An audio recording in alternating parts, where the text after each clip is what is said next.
Today is Friday, June 2nd, 2023, and you have found the Living Youth Podcast. And as always, I'm here with my co-host, Mr. Wallace Smith. How are we doing today, Mr. Smith? I'm doing fantastic. It's actually nice to be podcasting again after a little break. Yeah, it's been a little bit of a break. Do you have anything big coming up in the next few weeks? We do have an event coming up, son getting married. Yes, we do. So very, very excited about that. That's right, Benjamin. So anyway, yes, very excited. So what do we have on the docket today? What are we going to cover? Okay, today we know that this question does come up from time to time, and frankly, I think Mr. Meredith answered it so soundly. It's worth answering. Mr. Robinson, why the Living Church of God? Out of all the options out there in the world, Church of God and no Church of God, why are we in the Living Church of God? I think it's worth taking a look at. Why indeed? Why indeed? Let's look at it.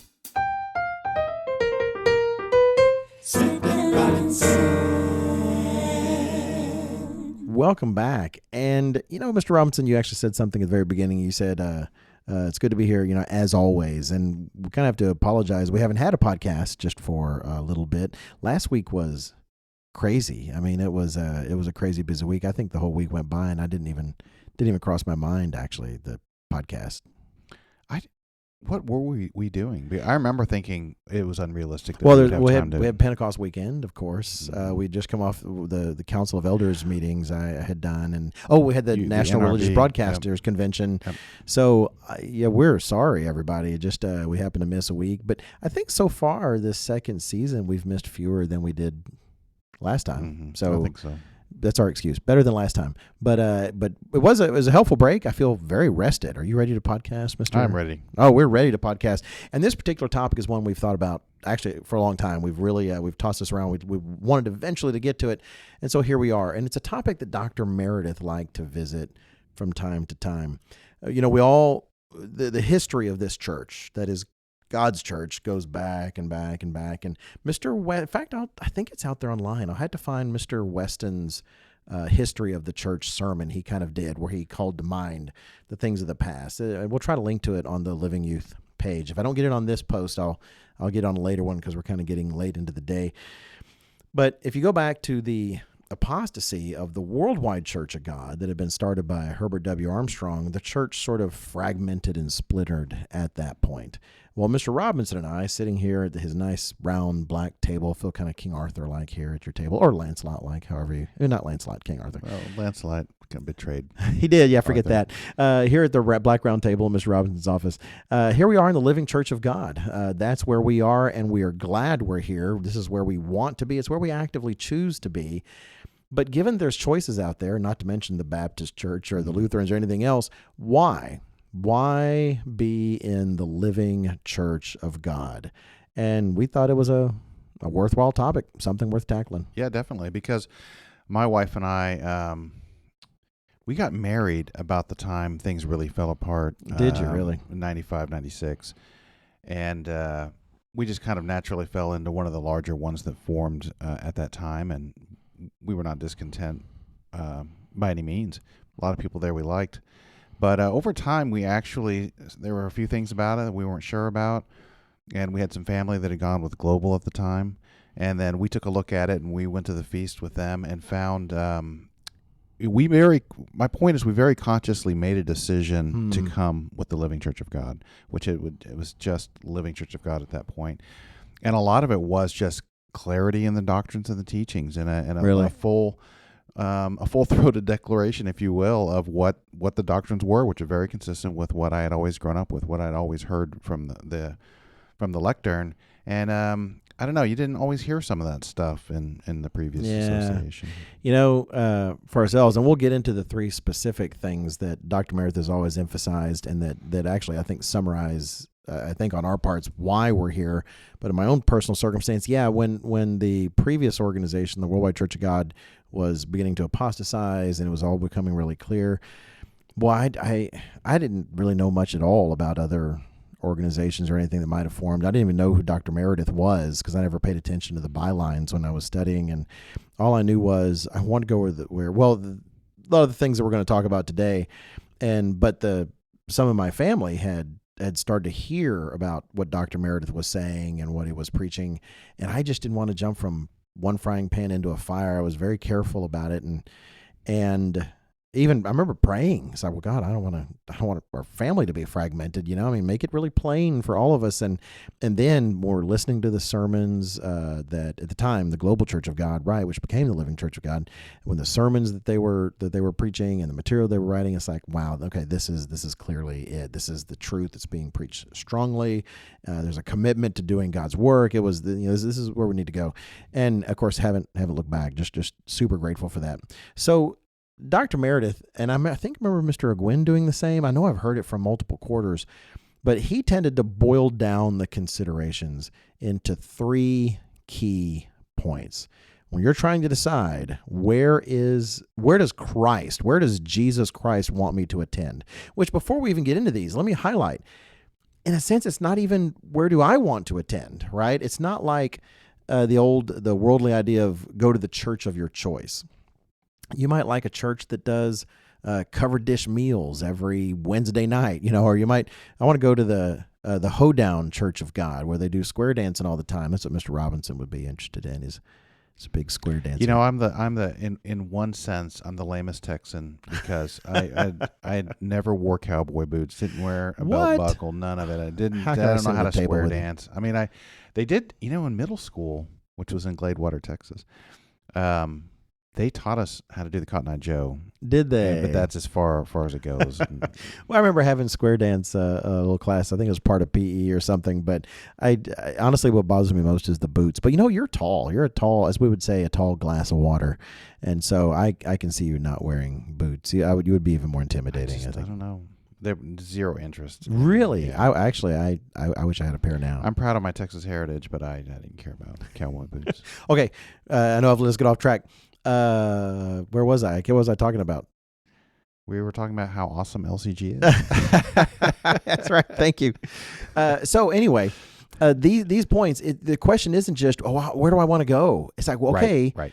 But step back a little bit, because where you might want to go, where I might want to go, could be guided by all sorts of things, right? It's kind of like, what do I want to eat? Yeah, it's not as simple as, well, I have to go to church somewhere, so we might as well go find a COG to be part of. That's right. And so sometimes people will make decisions based on what's closest. Oh, this is closest, or where are my friends going, or where's my family going, or something like that. That's not the right question. The question is, where does Jesus Christ want me to go? What organization is he using most powerfully for his purposes? And that's why you have to understand deeply the answer to the question of, why are you called now? Why am I called now? Why are you called now, Mr. Smith? Because we're not just called because we're special and get to have an opportunity of salvation. There's a mission ahead of us. We've got something to do. So Dr. Meredith really, he was so clear. He's so great about clarity. He would clarify this to these 3 questions, and I've heard it so many different times in so many different places. So let's go ahead and jump into them. The first thing that he would highlight, and not the only thing, but the first thing, would be the truth. Where is most of the truth being taught? And we'll link to this article that he wrote in the Living Church News. Did I write the title of it? I think I did. Oh yeah, We Are Different. Yep. It was titled "We Are Different." It was in the 2010 November-December Living Church News. And he wrote this: first, it should be obvious that the true Church of God must overwhelmingly preach the full truth of the Bible. Right, because he's not saying other organizations don't have the truth. Right. But he does make an important distinction as he goes through here about what he means by that. Yeah, and it's one thing, I wish I could find a quote where I know he said it this way, because I remember once him talking about most of the truth or this or that. It's interesting. People can have personal, individual questions about something here or there. They just. Well, he said, like in the article, he said, yet the eternal God indicates in Scripture, his inspired word, that he himself does make a difference between people who are only partly correct or somewhat dedicated and those of his true people who are totally dedicated and fully surrendered to do his will at all cost. Right. Absolutely. And that's got to be a fundamental consideration. So that's one reason that I am with the Living Church of God, is because that's where I see the greatest part of the truth possibly preached. I just don't see anyone out there preaching the fullness of the truth like I see it here. That's just the way that is. I know we have some And with scriptures a in mind. boldness. as With well. absolutely not holding back on that. So when there was some other family members who left a little earlier and felt more strongly about this, that what they appreciated, they went and listened to Dr. Meredith, who was in the area, and went and heard his sermon, and appreciated the boldness and the power with which it was proclaimed, because some of that seemed to have been lost Right. with others. Yeah, I don't want to get into the work too early because that is coming up, but there it does take some smarts and craftiness and subtlety out in a world where it's so easy to accidentally find yourself kicked off of television for something. We actually think with the magazine very carefully. Like we think, well, if we do this kind of cover, are they going to publish it in this country? When it comes to homosexuality or any kind of variety of sinful Right. things in the Bible, we're very careful about that. I mean, we've had a couple covers. We've consulted with regional directors over, is this going to cause you a problem in your area? Exactly. But what we haven't done is not preach the truth. Just like Paul in the in Athens, he was straight out about the truth, but he was smart about it. He thought about it. It's not a matter of not preaching the truth. It really is a matter of how do you do it wisely. And part of why I say that is because some would, and this could come up in the work, but I actually think it belongs here well, because some would try to talk about treating God's word with care and being wise and smart about how you get into the world and get that truth out there. And they like to criticize that, oh, well, why don't you just say it? Well, why don't you just say it? Why don't you just put whatever you want on the cover? Just do this. Well, it's interesting that at least because I've heard those kind of comments for years from various directions, and every time I've heard it from someone, it's from someone not doing the work. They're actually, Right. They're sitting on their bottoms where people sit. The posterior chain. The posterior portion of their body. They're sitting on their posterior and not doing any kind of work whatsoever. And so, you know what? It is easy to criticize when you're not actually doing anything. Well, one of the things I thought was absolutely fascinating, this goes back 15 years ago when I started listening to Mr. Ogwyn's Bible study about the ministry of Christ, the Matthew, Mark, Luke, John account, and he does it in time order. And how much Christ actually avoided directly interacting with the Pharisees until it was getting close to time for him to be sacrificed to get his resurrection. Right. So for long, he avoided them. Right. He didn't challenge them. It wasn't time because it wasn't time. Because he knew that once he engaged them head on and disputed, many of their teachings that had really strayed from the original intent, that they weren't going to take it well, and it was going to get ugly real fast. Which I mean, if my memory serves, he only really directly took them on for maybe 4 to 6 months, and it was like that quick that it was over. And so if Christ himself is a bit circumspect about his message and when he's doing it full force, because there's timing involved here, then we also ourselves have to be careful. It's like playing chess. There's a difference between the middle game and the end game. You recognize, okay, now it's time for these moves. No, that's exactly right. We actually don't have God's permission to be stupid about how we preach the truth. He wants us being smart about it. He wants us not to be a bull in a china shop. The fact is, if you're smarter about it, you actually get more of the truth out there. So, yeah, I don't see LCG holding back in any regard, but I do see a lot of effort spent to please God with how we go about it. Right. Nope, I think that's exactly right. One of the scriptures that Dr. Meredith quotes in his article is Acts 20 and verse 27, and it says, "For I have not shunned to declare you the whole counsel of God." And shun there means to draw back. In fact, actually, I don't usually get into the Greek and Hebrew that much, but it was fascinating because this word has even more of a kind of a visual to it, and it's like unfurling a sail. It's like lowering a sail. Interesting. Which I thought was just a little fun fact for the listeners today. But that's exactly right, because my experience with we'll just between family and some other things, and we'll just leave it at that. There are some topics that just kind of get avoided in other organizations because they're controversial, and others don't want to make a strong stand on it, and so you kind of just leave. You just avoid don't it. say anything, right? And Dr. Meredith was anything but shy about tackling topics when he needed to. Man, Mr. Weston too. It's the fact is, if it's the truth, it's the truth, and we have an obligation to it. In fact, a verse that came to mind for me is in 1 Timothy chapter 3 and verse 15, where Paul is writing to Timothy and talking about how he might be delayed. And he says in verse 15 of 1 Timothy 3, "But if I am delayed, I write so that you may know how you ought to conduct yourself in the house of God, which is the church of the living God, the pillar and ground of the truth." It's like if truth has a headquarters on earth, it should be the headquarters of your church. That should be where that is. And before we leave this topic to go to the next point, I want to highlight that, it's easy to judge based on, like I've talked with, when you're pastoring, you have people with different kind of questions, maybe something they don't understand. Let me say that just because the church is preaching the truth, it doesn't mean you individually are always going to understand each and every individual thing. We need teachers, right? That's actually, if all of us completely understood the fullness of every single element of all the truth, why would we actually need teachers? If there's something you question, don't take that as a sign that the church isn't necessarily teaching the truth.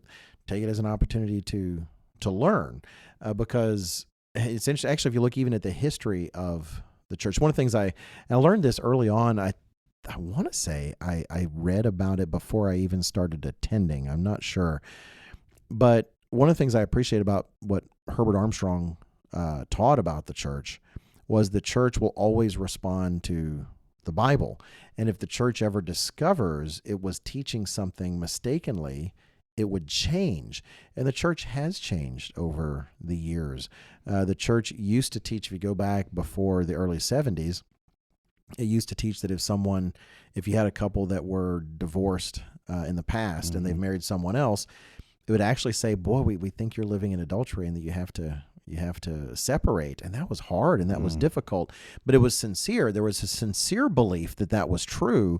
And then whenever they looked at the scriptures more carefully, and Mr. Armstrong was delighted to be able to announce, we misunderstood that, that you're forgiven in Christ and things start over. And this is your husband or your spouse. And then Pentecost too, being on a different day. We used to think Pentecost is on a Monday. We were literally keeping Pentecost the day after Pentecost all that time. But we were counting it the way we thought was right. That's how Mr. Armstrong taught it. Again, you're talking about before the early 70s.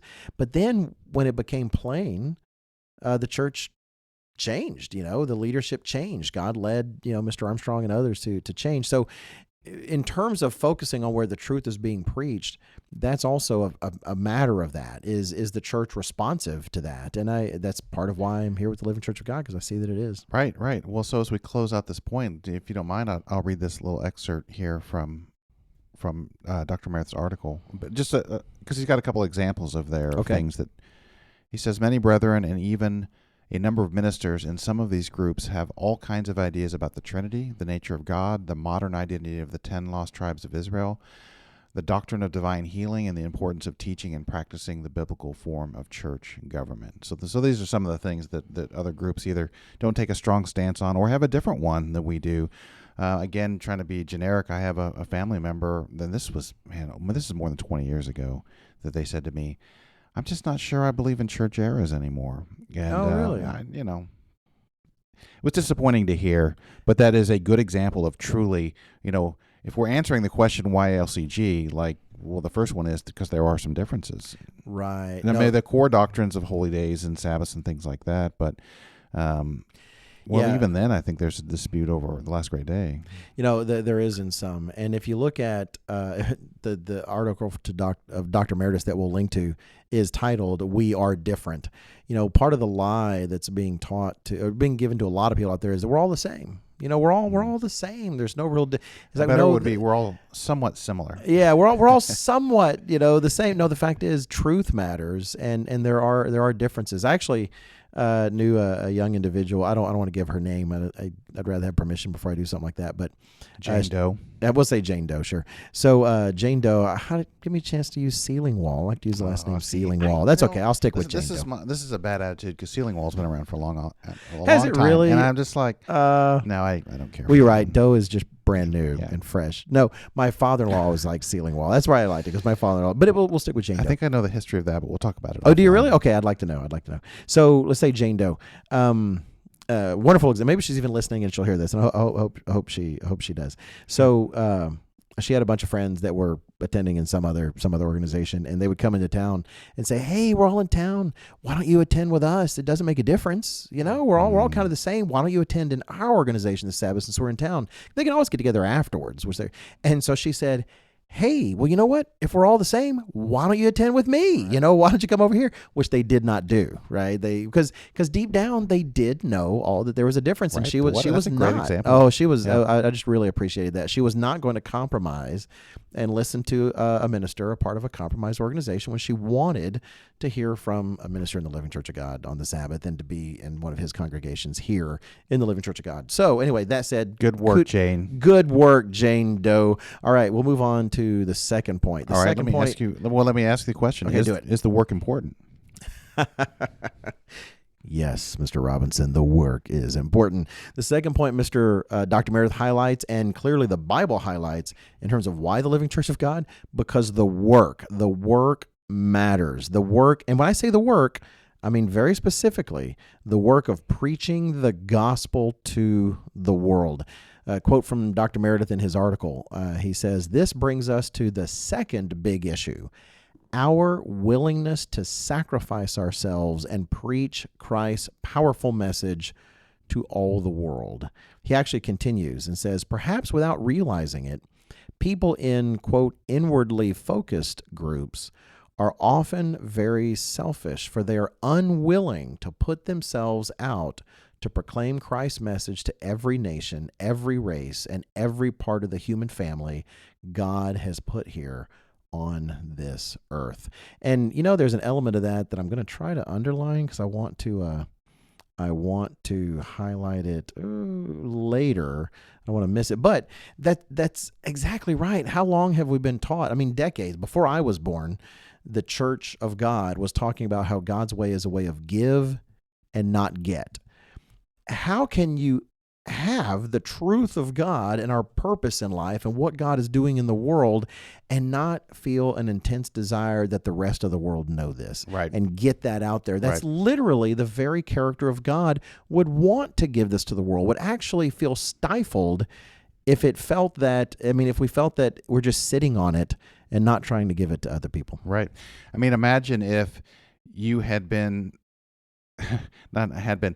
you've been called by God, you've been given this incredibly precious truth. What's that precious truth? Well, in one way you could characterize it is how to live a happy and meaningful life, and, how to be reconciled with your Creator and have a relationship with Him. How to, we often on the podcast recap the 10 Commandments in those two main sections. How can we have good relationship with our friends and family and our neighbors? Well, the commandments do that. And you have this like precious message. Are we obligated to try to get that out to other people, whether they're going to listen or not? Hey, listen, there's a way of life that will bring you happiness. I think that's one of the reasons. Well, no, I'm going to bypass that actually. But and we've talked about this on the podcast again, but I think once again, this is a great place to put it, which is, having grown up in the church, this was something I had to learn. Because growing up in the church, I took this kind of knowledge for granted. And I saw how Dr. Meredith and also Mr. Weston, of course, had such a passion for doing the gospel. And it took me a while to fully understand it. And now I like to think that here in my older years, and with a much deeper understanding of what God's trying to do and what the purpose of the church is and why He's using us and why He's called us now, which is to do the work, it's because it is the most important message on the planet. Nothing even comes close. And when Christ returns and He establishes His kingdom in the millennium, it's going to be what everybody on the planet hears. I have a sermonette I would do at the feast where I tried to encourage the younger members of the audience that, if you feel a little weird keeping the Sabbath because nobody else does, or, especially if you're at school and you have to take off time for the feast and people think that's kind of weird. Right. Well, it's going to really flip the script, isn't it? After Christ returns, all of a sudden, you go from being maybe a little bit odd, or maybe even kids making fun of you, or at the very least, just feeling different from the world, which nobody likes to feel different from their peers. Right. To suddenly, you're a rock star, man. You're the kid that was, or if you're growing up to be a young adult, you're the person that did that your whole life. Now everybody else is catching up with you, and like what's good and right and prized and treasured, and what people will in the peer group will be the thing to do, will be what you did your whole life when it was hard, when the world was against you. No, that I've heard you make that point actually before at camp and other times, and I think it is a fantastic point to make. This is not just our opinion, of course, and there's so many sermons we could tie into for this. I'll try to at least put one I know because I gave it. Try to link to one online in addition to Dr. Meredith's article, if I remember. But the fact is, Jesus makes it plain this is what the church is to do. You can go read in Matthew chapter 28. You can read at the end of Luke or read at the end of Mark. He says, go out and preach this gospel to the whole world. In fact, it's even prophesied in Matthew 24 that the gospel will be preached to all the nations, the gospel of the kingdom of God in particular, and then the end will come. So somewhere on earth is an organization in submission to Jesus Christ seeking to preach his gospel to all nations. And, there are a lot of other organizations out there I know, and I've heard from many. This isn't just hypothetical, because people will come to us from other organizations and talk about excuses that were made in various places. And one of them that I hear sometimes, well, God's just, we were told in our organization, God's just not calling anybody anymore. And it was kind of amazing to hear them say that, and it was amazing for them as well, because they came into a congregation where I could literally point to people in the congregation that are brand new, that literally God had actually called, because they were in an organization that they were essentially saying that there was right. No more people. Well, they weren't really doing much of a work either there. Another one is that, the church isn't blessed with resources, or, maybe if we had time to prepare, or maybe if we had more income. Or my favorite one, we're kind of busy right now working on ourselves. It's right. Oh boy, there's so many different ways to go with that. Which is how can the body of Christ work on itself and not be doing the thing that Christ told it to do? It's like someone who's supposed to be a carpenter and saying, "Well, I'll get to the carpentry after I work on myself." What does that mean? Preparing to do carpentry and knowing how to do carpentry, or does it mean you're trying to learn to write better poems? Or you're trying to anyway? Easy to get started on that. It frustrates me to hear people. In fact, I have heard someone say, "Oh, we don't have to do a work." This is people outside, clearly the Living Church of God. Well, we don't have to do any kind of work because the Living Church of God is doing the work, and so we don't have to do that. I've actually heard of some that will point people to our materials, themselves. Well, oh boy, I had cause in my Pentecost sermon just recently in Hendersonville. And anyone listening who was there, it was wonderful to be there, just so you know. Really enjoyed Pentecost there in Mr. Poole's area. And I was going through the sacrifices the apostles and others made, people literally who died because they would not fail to preach the gospel. All they had to do was shut up. Right? The Jewish leaders of the day told the apostles, look, don't preach in this man's name. And what they didn't respond was saying, you know what, you're right. I guess this isn't the time. I guess, we just don't have the government's not really in our favor. We don't have the resources. They said, no, you tell us whether it's right or not. It frustrates me sometimes when I hear people bring up the excuse of, like, they want to be kind of disobedient to the law or something. So, well, I got to obey God instead of man. You know where that was actually said? In the context of preaching the gospel. Right. They saw preaching the gospel as obeying God instead of man, who is saying, don't preach the gospel. And for some reason, I tend to hear that out of the mouth of people who are unwilling to preach the gospel. To me, to say, I don't got to do the work because the Living Church of God is doing the work, or I just don't got to do the work, is kind of like seeing the apostles sacrifice themselves, getting crucified and drugged by horses and thrown off of buildings, being stoned to death, and saying, oh, I don't really got to do the work. They're over there doing it. It's like, what a coward, what a coward to take a position like that, because that's what God called this church to do. We're not just here to get salvation. We're not just here to focus on ourselves. We're called today instead of tomorrow to preach a message today. Right. So Exactly. And as we conclude this point, one of the things that Dr. Meredith brings out in that article, and so, I know I've heard from some people sometimes that we tout various statistics and how many of this and that and the income and all those kinds of things, and that can be, especially if you're like me and you're not a numbers guy, and, Right. and especially if you don't have really any context for it. But one of the great litmus tests for, and you could evaluate yourself with this, the idea of what you spend your money on and what you spend your time on tells you a lot about what's important to you. And one of the things that Dr. Meredith brings out in the article is what a high percentage of the church's income is dedicated towards preaching the gospel. I remember growing up, I kept hearing gospel, and didn't really understand what the gospel means. But it's a Greek word that means the good news. So that's as I grew up and started to understand that more fully, I really appreciated that, because right now in our increasingly dark time, and it's lots of bad news and lots of bad news, isn't it nice to have a little bit of good news? You've proposed another podcast that we might do, and talking about the dangers of AI and how scary that would look for the future. Well, right. All the more that we need to get the good news out. That's right. What the future holds. No, 100%. And I could make one more comment before we move on to the next, because it's actually kind of bridges to the next one. Love it. Because I mentioned earlier this comment that Dr. Meredith made about perhaps without realizing it, people in inwardly focused groups, which is if all you do is focus on social things, when we're going to get together next, when we're going to have a youth meeting, when we're going to have an elderly meeting, when we're going to have that's inwardly focused. I mean, nothing wrong with that. We do need to feed the sheep, but that is not the key commission. He says that they're often very selfish, unwilling to put themselves out to proclaim Christ's message to every nation. Well, there's a kind of a special subcategory, I guess I could say, of individuals here and there around the world, because I get emails from them here and there. When you're here at headquarters, you get a lot of contacts of individuals who would probably say, no, I'm willing to put myself out. I'm willing to do that. But they're essentially lone wolf individuals who just go out and do their own thing. And in the end, for at least so many of those I've noticed, there's actually kind of a selfish quality as well, in that they're not committed to doing any kind of larger work to reach the world. They're really more committed to making sure they are the one to do such and such. It's easy to point to kind of a schmaltzy sort of old tale.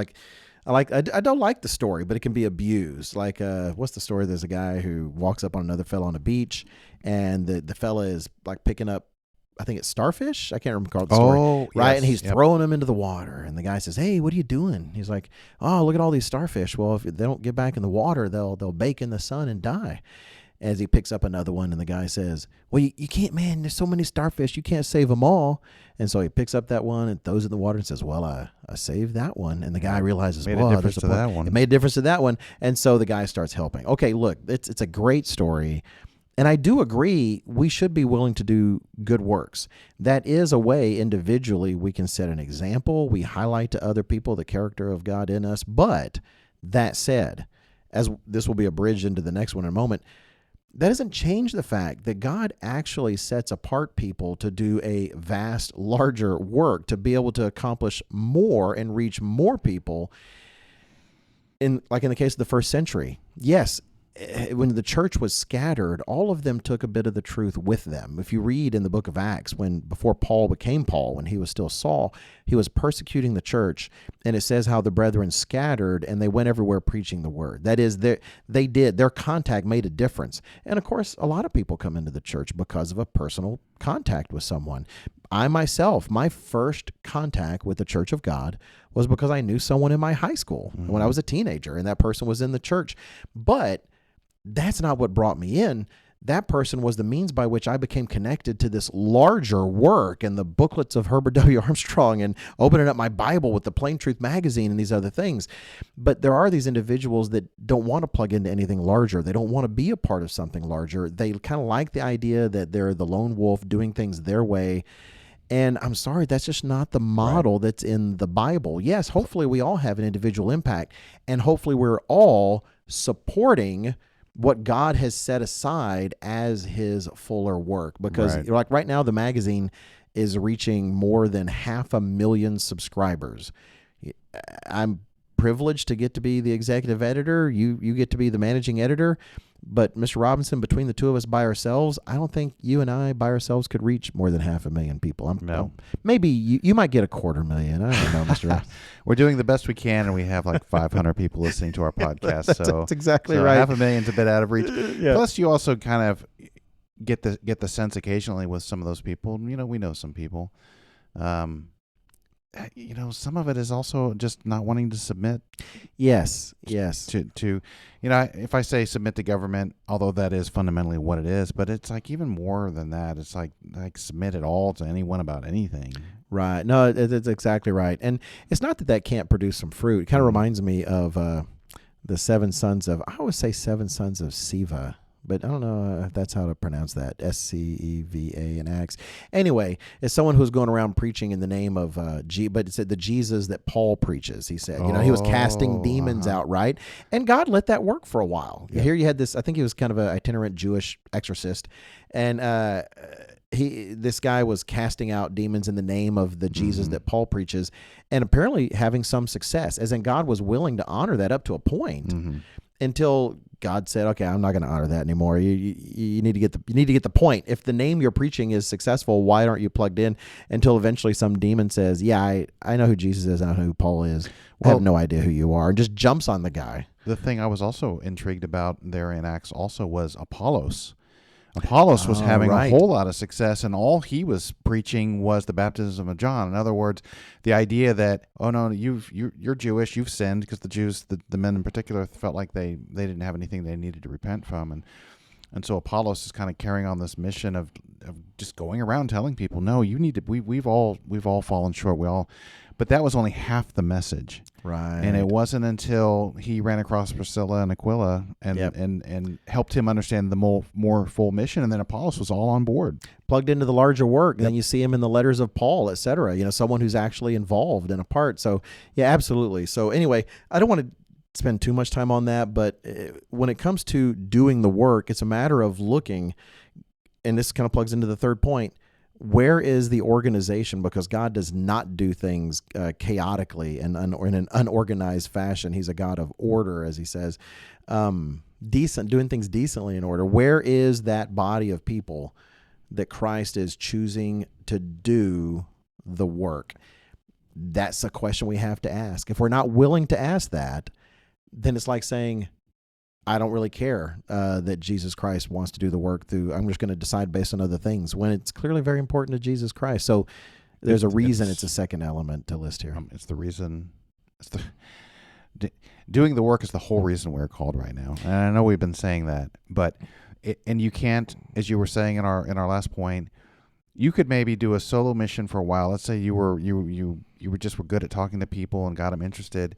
Well, how long is that going to last? You need an organization supporting you, as you've noted. You need somebody to raise up congregations, someone to oversee congregations. Then, it's something. It's a lesson that Mr. Armstrong learned at first when he was, I don't want to say slow, because I don't know how you would characterize it, but he didn't have enough congregations and ministers early on, and he realized that he was having some difficulty retaining members until he had to really ramp up the organization, and that needs to be done decently in order, and there needs to be structure.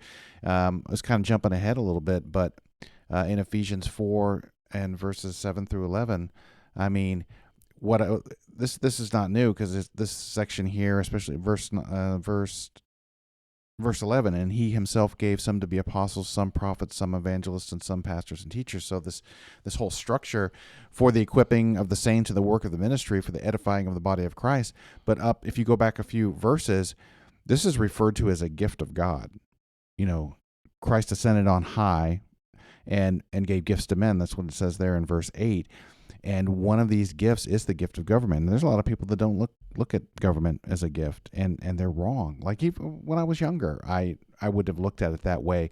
And now I realize, man, when there's a controversy in the church, isn't it nice to be able to go to some men to settle it so that the body is unified and we have a judgment on it. Exactly. As in, God is not so cruel that he wouldn't give us something like that. This will help bridge that, because you're right. We're knocking on the door, and I couldn't help myself. I actually did a search here on my MacBook, and I'm actually kind of impressed. I searched for words, and what it pulled up was a screenshot I took of words that it was able to search the words in the screenshot. Oh, it's a little scary. It is a little scary. Yeah. But still, these are 3 quotes from Herbert W. Armstrong. We'll go all the way back, because there are some out there that claim to carry Mr. Armstrong's banner to be the finest members that Mr. Herbert Armstrong would recognize on the face of the earth. And yet they are absolute cowards and lazy when it comes to doing a work. And Mr. Armstrong, these are just 3 quotes, the last of which will bridge us into the last point. One is from a letter he wrote to the Brethren on April 12th, 1971. So don't believe me, believe whatever you can find to look something up if you want.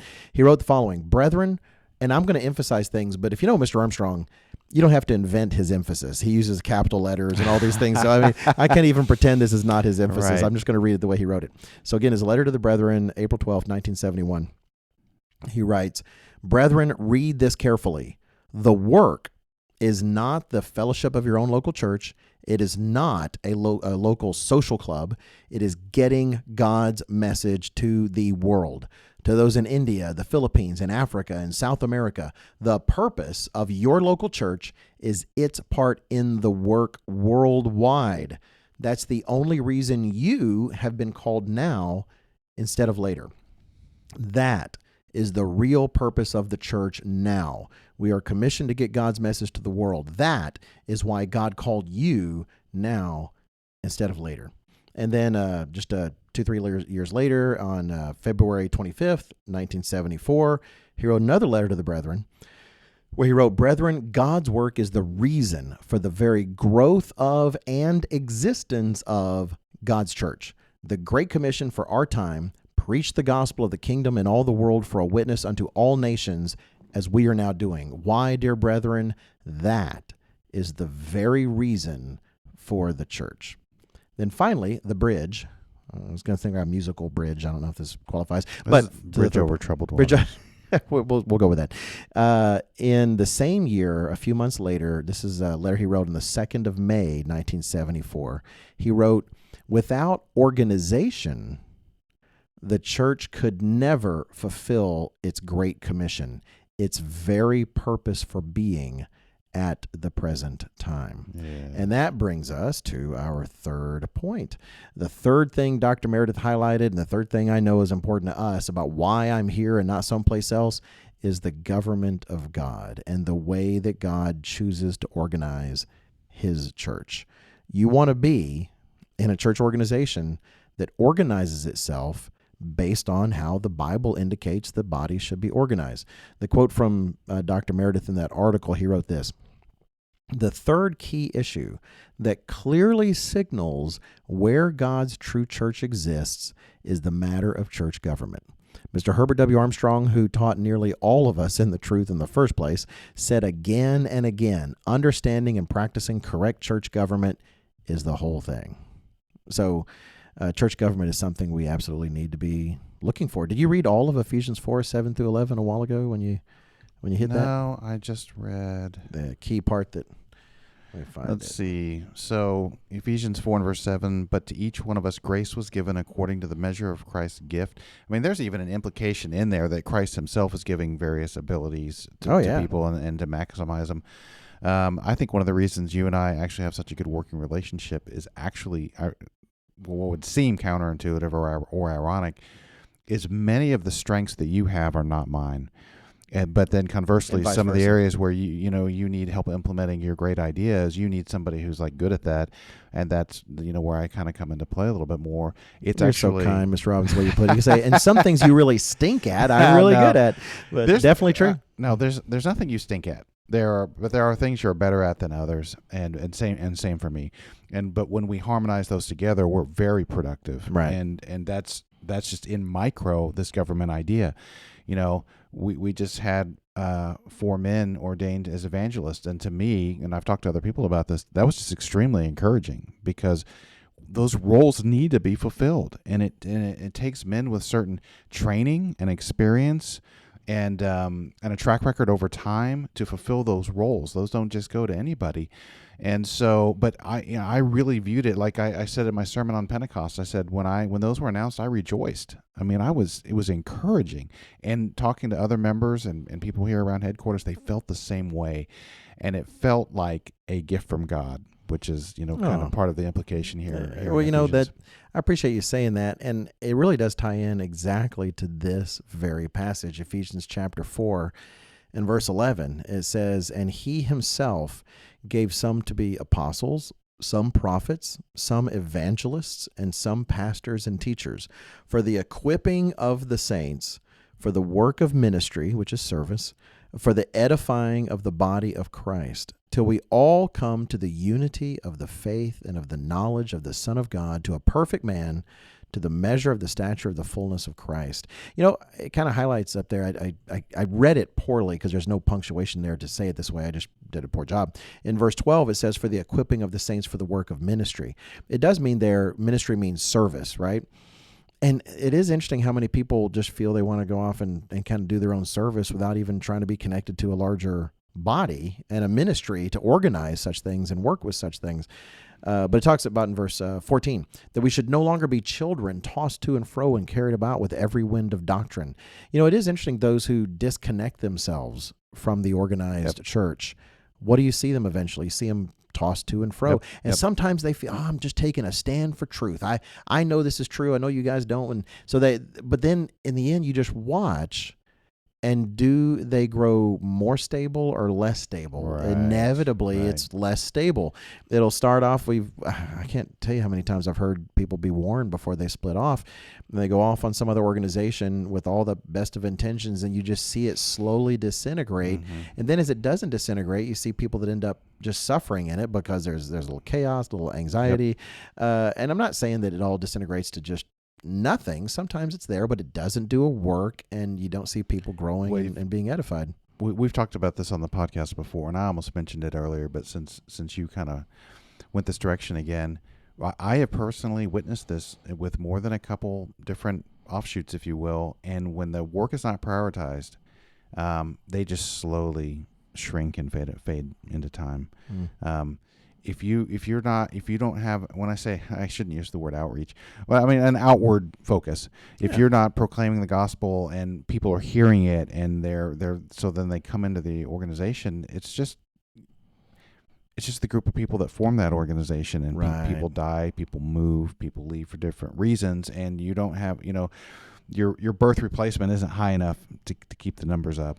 No, absolutely. It's funny. I was listening to a podcast this morning, early this morning when I was doing some mowing, and there was a talk about people worried about, our country's so disunited. Why can't we just be united like the United States? Why can't we be unified? And the podcaster made a great point. He said, no one is just unified just for the sake of unity. You're unified around something. Yes. It's something that unifies you. And it's easy to go, well, we're unified over the truth. But that's literally what Christ, through Paul, is saying here, that unless you have the offices that he inspired to have in the church, you won't even have that, because other doctrine will creep its way in and begin picking off the weak one at a time. There's those who want to say, no, we're all about unity and solid doctrine. Well, then you must be about Ephesians 4:11, where he says that how do you maintain those things in the church? You have to accept the fact that God and Christ themselves, they put these offices there, apostles, prophets, if they apply, which they don't today. We'll see with the two witnesses and see what happens. Some evangelists, pastors, and teachers. It is interesting when the Worldwide Church of God disintegrated in its apostasy, various organizations did form, and I know of at least one major one that actually did away with the office of evangelist. They actually decided, even some that had been, they literally had hands laid on them and had been made evangelists, and they just kind of said, well, we're not going to worry about that, as if that ordination doesn't make a difference. But that wasn't a human thing. It's Jesus Christ and God the Father that actually designate these people as these things. To me, it's the equivalent of taking your hands off the plow and saying, hey, I know you put these things in the church, but we don't really want them. And what I love about it is how verse 12 like really completes the idea, because it would have been one thing if it just said Christ himself, established these positions. That would be good enough. Right. But there's this explanation in verse 12 about for the equipping of the saints for the work of the ministry, by the way, not in some ways you could say not just equipping for our own personal benefit, but for a greater mission. And I was actually, because I have my Bible study software open here, and I was just looking at that word equipping. It's pretty interesting, because part of the meaning of that word is to make fully ready. And this was even more interesting, the act of making perfect. I mean, that's one of our core doctrines that you find there in Hebrews 6 is the idea of going on to perfection. And that meaning of the word perfection is a complete work. So Christ gave us a gift of government and these positions in it. Why? For the equipping of, for the making ready, for the perfecting of the members, but also why? For the work of the ministry, which is, in its most fullest, meaning includes the good news, getting the good news out, getting the message out. Right. 100%. You can go to this passage and actually everything ties back to verse 11, because, verse 12 points out, why did God do these things? For these things. So you can kind of go through and like in verse 12, do you want the saints to be equipped, for the sake and the purpose of the ministry and what we're doing and to serve? Well, then you need to understand God gave offices in the church. He gave these positions in the church. Do you want the body of Christ to be edified, built up, like it says in verse 12? Well, then you have to accept verse 11, because this is how God and Christ decided to do it. Verse 13, do you want unity of the faith? Do you want the knowledge of the Son of God? Do you want to apply yourself to the measure of the stature? Then you better accept verse 11, because if you want these things, this is how Jesus Christ does it in his church. And to not accept the organization and the government of God in the church is like saying, hey, I want all those things, but you know what, God, I don't really want to do it y'all's way. I'd really rather just do it my way. It's as Johnny Cash said. Oh, please quote the great evangelist Johnny Cash. I don't know if I can remember the first. It's a lyric to a song. I'm going to He look said it he went by the church house where the citizens like to sit. They said they want the kingdom, but they don't want God in it. What? That's a great lyric. I love that one it's because not good to see. But it's also Church house. accurate. Like, here's these seemingly pious, citizens, and they do want the kingdom. Who doesn't want, what they view as some kind of paradise? But but we don't really want God telling us what to do. And there really is that mentality out there. It's actually from a song with he sang that with U2. Oh, did he really? Mm-hmm. Well, I'll try to pay Wanderer. attention to the YouTube part. I'm not a big YouTube fan. I mean, I'm not saying they're not, skilled and talented. I just, not as, I don't enjoy the music. We could go off on that. However, that said, it's vital to recognize that yes, organization does matter, and it matters in a lot of different ways. You mentioned earlier, that what was it? About when there's questions in the church. There's always going to be questions. The Bible talks about, you go to Deuteronomy 18, go to the places, there's always things where we have questions. What should we do? Should we go this way or that way? How do we make a unified decision? Is we recognize God is wise and merciful enough to create an organized church. We also recognize how that takes place. It's the laying on of hands. I've heard some try to talk about the Greek word about the extending of hand, because that was also referring to votes and such. I'm sorry, the Bible is about the least democratic book. This is not the way to run a godly organization. No, that's 100% true. And I've heard some people speculate, and I think there's probably some truth to this. Like one of the last lessons at the end of the age here is that democracy is not a great form of government. Oh yeah, actually, mathematically, it's pretty demonstrable. It's a kind of fun mathematical result. Is there's generally no such thing as a logical democracy fundamentally, but. Yeah, it's not how God runs the family. It's not how God, we don't see that in the kingdom. It's kind of weird that somehow the idea that there's this brief time when God expects to run things democratically when he did not do so in the past and does not plan on doing so in the future. Can you imagine truly that you just saying that made me think about it, how difficult it would be to do your job and your duty and your responsibility as a father in a democratic family. Well, I guarantee you I would have been outvoted many times. Yeah. That's the case. And related to that, everyone, because it's amazing how many, even, in the church, you'll have someone have an idea, well, maybe I ought to do something differently. I've heard throughout the years, it'd be thrown out. Why don't we cast lots? Have you ever heard that before? I have. I even recommended it once. But Did that was you like really? 25 years ago. Exactly. I remember in the Worldwide Church of God way back when someone saying, why don't we cast lots? Well, I can tell you why we don't cast lots. Because the Church of God didn't cast lots. The last time you see the casting of lots to make a decision is before God gave the Holy Spirit. You see the apostles trying to figure out who it was that God wanted to replace Judas. They did not have God's Spirit yet. And they cast lots. You just don't see it after that. And you know what? When you have a God-inspired, organized government, there's no need to do that. And so that was the last time the church ever did. Yep. So anyway, regardless, these are, I don't know if we've probably spent all of our wisdom on this. And we'll probably come back to it. It is interesting. I did notice some of the things we said are things we've said before in other contexts. But we did want to have one time where we kind of tie everything together. If you're asking yourself, and I would encourage all of you, all of our teenagers, all of our young adults listening, don't take for granted that, I know I am in the right place because, man, the devil will work on you. He'll try to work and cause you to ask questions. Well, maybe I shouldn't be here. Maybe I should be someplace else. Do like we suggest with everything else. Take the time to really think about it and ask yourself these things. Where is most of the truth being taught? Where do I see a passionate devotion to the truth of God? Where do I see a self-sacrificial devotion to putting the truth of God and the gospel of the kingdom out into the unbelieving world? Not just shining our light in each other's faces, but actually shining a light into the darkness and into the rest of the world. And where do I see the fullness of the government of God, the way he has organized the church, like he organizes the family and organizes other things? Where do I see that being implemented? I speak for me in my house. I see that in the Living Church of God like I just don't see it anyplace else. There's a way that Dr. Meredith contextualized stuff that I really liked, which was, if you come up to a brick wall, you're going to find some loose bricks. I mean, if you want to put anything under the microscope, you'll find some imperfections. But if I were going to personally, and I'm going to answer personally the question, why LCG? Why am I here? It was actually a very conscious decision.